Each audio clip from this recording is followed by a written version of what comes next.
Once upon a midnight dreary, while I pondered, weak and weary, over the many quaint and curious volume of forgotten lore, while I nodded, nearly napping, suddenly there came a tapping, as if someone gently rapping at my chamber door.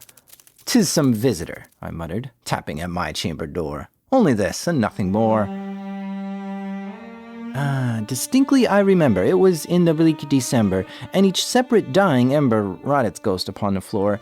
Eagerly I wished tomorrow, vainly I'd sought to borrow from my books surcease of sorrow, sorrow for the lost Lenore, for the rare and radiant maiden whom the angels named Lenore, nameless here for evermore.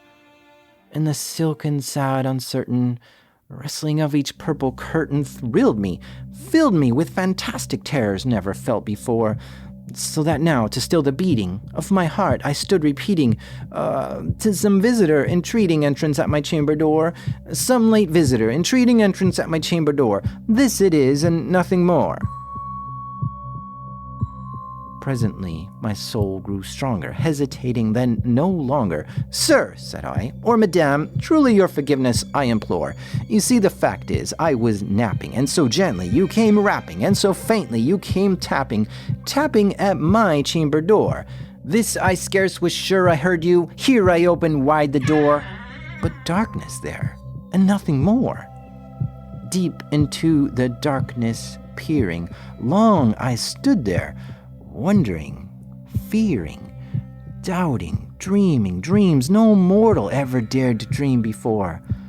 But the silence was unbroken, and the darkness gave no token, and the only word there spoken was the whispered word, 'Lenore?'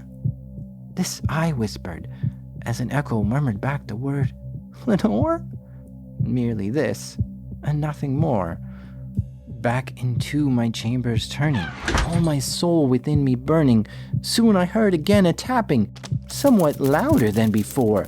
"Surely," said I, "surely there is something at my window lattice. Let me see then what thereat is, and this mystery explore. Let my heart be still a moment, and this mystery explore. 'Tis the wind, and nothing more." Open here I flung the shutter, when with many a flirt and flutter, in there stepped a stately raven, in the saintly days of yore. Not the least obeisance made he, not an instant stopped or stayed he, but with mien of lord or lady, perched above my chamber door. Perched upon a bust of Pallas, just above my chamber door, perched and sat and nothing more. Then this ebony bird beguiling my sad fancy into smiling, by the grave and stern decorum of the countenance it wore. "Thou, thy crest be shorn and shaven, thou," I said, "art sure no craven, ghastly grim or ancient raven, wandering from the nightly shore. Tell me what thy lordly name is on the night's Plutonian shore." Quoth the raven, "Nevermore?" Much I marveled this ungainly fowl to hear discourse so plainly, though its answer little meaning, little relevancy bore. See, we cannot help agreeing that no human being has ever yet been blessed with seeing bird above his chamber door, bird or beast upon the sculptured bust above his chamber door, with such name as Nevermore. But the raven, sitting lonely on the placid bust, spoke only that one word, as if his soul in that one word he did outpour. Nothing further than he uttered, not a feather then he fluttered, till I scarcely more than muttered, "Other friends have flown before, on the morrow he will leave me, as my hopes have flown before." Quoth the raven, "Nevermore?" Wondering at the stillness broken by replies so aptly spoken. "Doubtless," said I, "what it utters is its only stock and store, caught from some unhappy master, whom unmerciful disaster followed fast and followed faster. So when hope he would adjure, stern despair returned, instead of the sweet hope he dared adjure, that sad answer, Nevermore."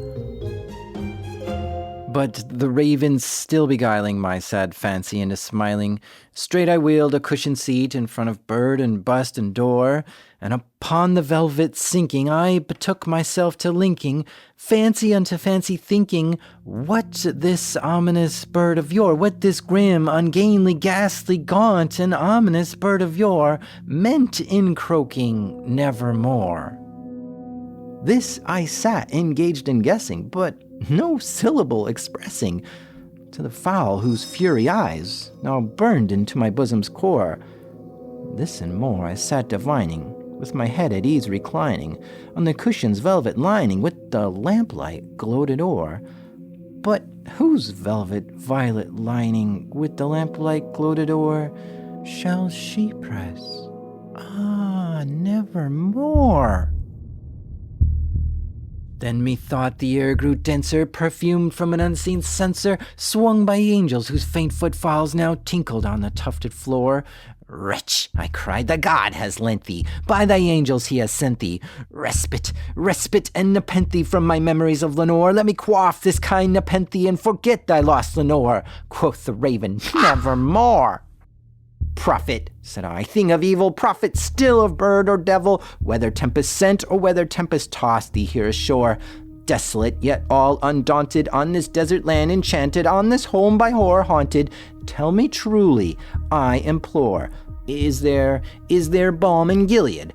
Tell me, I implore. Quoth the raven, nevermore.